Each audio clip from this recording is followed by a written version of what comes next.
watching out for you on air, online, on the go. This is 24-Hour News 8.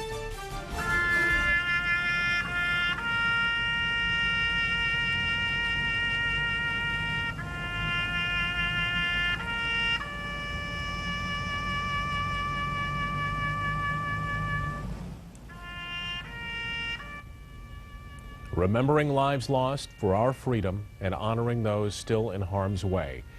But this Veterans Day is a little different. We're just weeks away from thousands of troops returning home from Iraq. Good evening, everyone. I'm Brian Sterling. And I'm Susan Shaw. When soldiers have returned home in the past, they have often faced an uphill battle. Earlier this week, we broke down the problem of troops returning home from the front lines, but then going right into the unemployment line.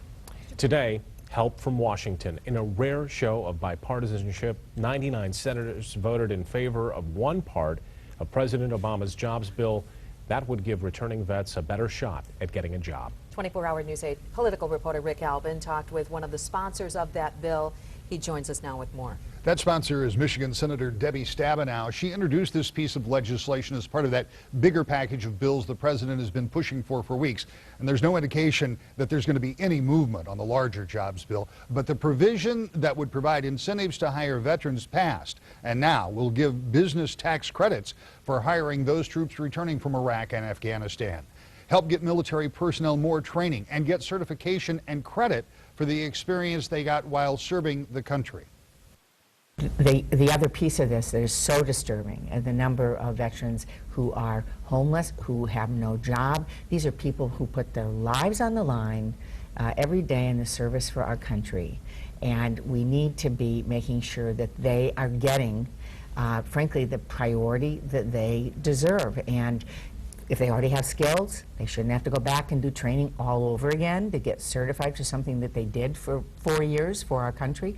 If they need job training, we need to be really reaching out to our businesses and saying we want you to make sure that you're placing a high priority on our returning heroes. Consider this, the national unemployment rate is about 9%. For those returning veterans, it is 12%, 3% higher than the rest of the population. The hope is this bill may help some of the tens of thousands of troops returning at the end of the year, as well as those who have already come home, find a job after doing a big job for their country. Brian? Thank you, Rick. And there were dozens of ceremonies all over West Michigan today to remember those who paid the ultimate sacrifice. 24-Hour News 8 Steve Kelso was at Fort Custer for services there. Steve? Yeah, good evening, Brian. Hundreds showed up for today's ceremony. The mood was somber and respectful, but the clear message is that there is a new generation of veteran in this country, and the cards are stacked against them when they come home. Forward! At the 11th hour of the 11th day in the 11th month, they have come to Fort Custer National Cemetery, each for their own reason. I come out here for the guys that didn't come home. Here's Stewie, Uncle Porky. Let him go, Yep. ma'am. For those of you that have lost a loved one in the service of this great nation, we can never adequately express our gratitude. The perfectly spaced headstones against the background of a new fallen snow serve to remind us of those who have made the ultimate sacrifice for their country.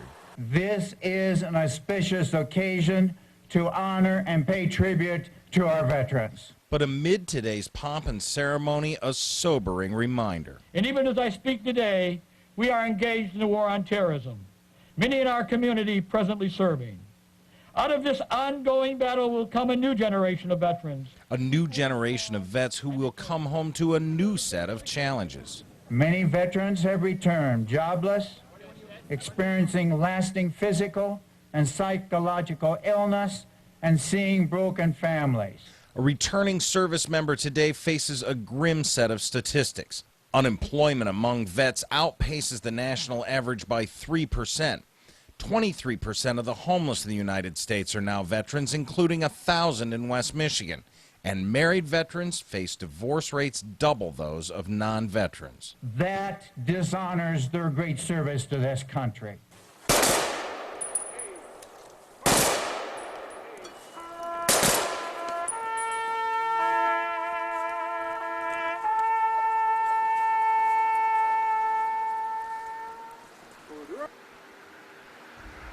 Interesting, while this new generation of vets is in need of help, they seem to be less likely than generations before them to seek it. I've spoken with a lot of people with the Veterans Administrations over the years who tell me that they are frustrated that there are programs available and vets are not seeking the help. They urge anyone who has been a veteran to contact their local VA and participate in programs.